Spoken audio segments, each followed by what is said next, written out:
It's time for art. Alright guys, it's Friday, and it's time to draw an octopus.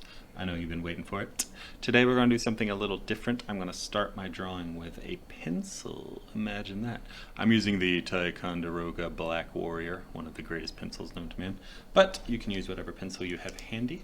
The reason I'm using a pencil is because we're going to draw some preliminary lines, some sloppy copy early rough draft lines, because we're going to be drawing tentacles. And if you are not Mr. Galloway, you probably have not been drawing tentacles your entire life, and you probably don't put tentacles and swirly lines on every picture you make. So, therefore, you might be new at this. And I thought it would help if we did some preliminary lines. So we're going to start with drawing the octopus's little head shape, his little balloon head. So I'm going to start most of a circle like this. Now the cool thing about pencils when you're doing preliminary lines is you want to draw lightly so you can erase mistakes.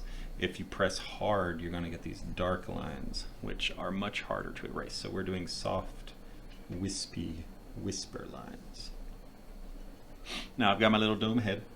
I'm going to kind of loop this in and loop this in to make that octopus head shape.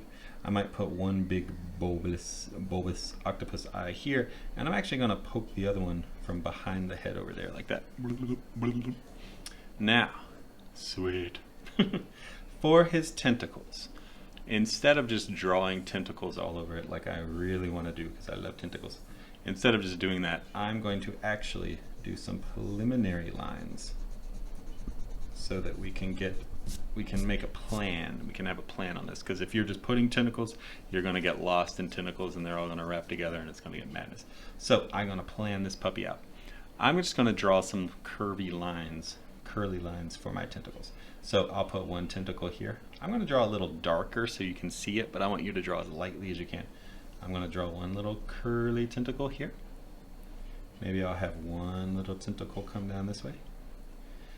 Maybe I'll have 3 little tentacle come this way. Maybe I'll have tentacle 4 go this way. Maybe I'll have tentacle 5 go this way. Maybe I'll have tentacle 6, I forgot how to count, go that way. Maybe I'll have tentacle 7 go that way. And tentacle 8 is going to curve up here. 1, 2, 3, 4, 5, 6, 7, 8. 1, 2, 3, 4, 5, 6, 7, 8.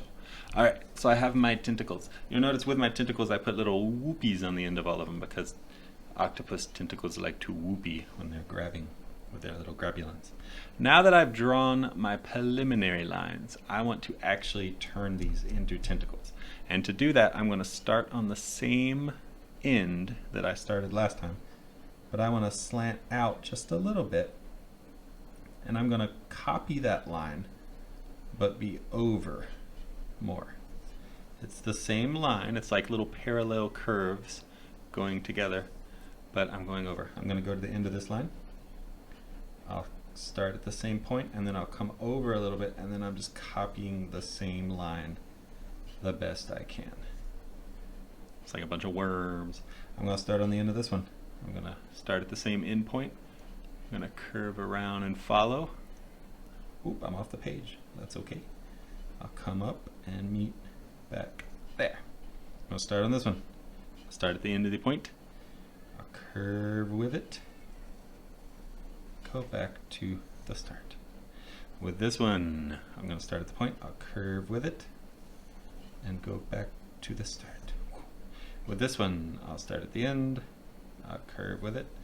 Mr. Galloway, you're saying the same thing over and over. Ah, to be a teacher. I'll start here. Let's see.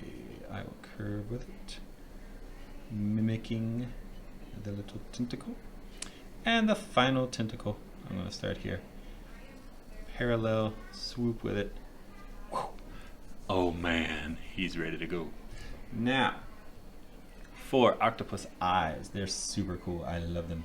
They almost have like a little rectangle. It's kind of like a frog eye in a way, but you can kind of put a little curved rectangle in the middle for your little octopus eyes. That's one way to go with it. He looks kind of mad if you have him sideways. If you want him more like inquisitive or curious or happy looking, you could put them up and down like this. See how he looks happier that way? So you could have up and down lines for happy or sideways lines if you want a grumpy octopus. I'm going to make mine questioning your very existence. He's like, what are you looking at? Now, my other favorite thing about octopodes is that they have their little suction things. So I'm going to kind of just put some little circles or little ovals. And if you put an oval inside of each oval, it'll really make them look like the little suction cups. I'll put some of these on each tentacle. I like to pick a side and go with that. And what looks really cool is if you put some and then you start to kind of go off the tentacle, and then you come on the other side and start putting some more, like further down, it kind of makes it look like the tentacle is twisted around. You see what I mean? It's kind of neat. Because most of the tentacles are just going to be on the bottom part. Most of the suction cups are going to just be on the bottom part of the little tentacles. So I'll put some of these in. And using the magic of video, I'll probably speed this up because, my grr, that's a lot of suction cups.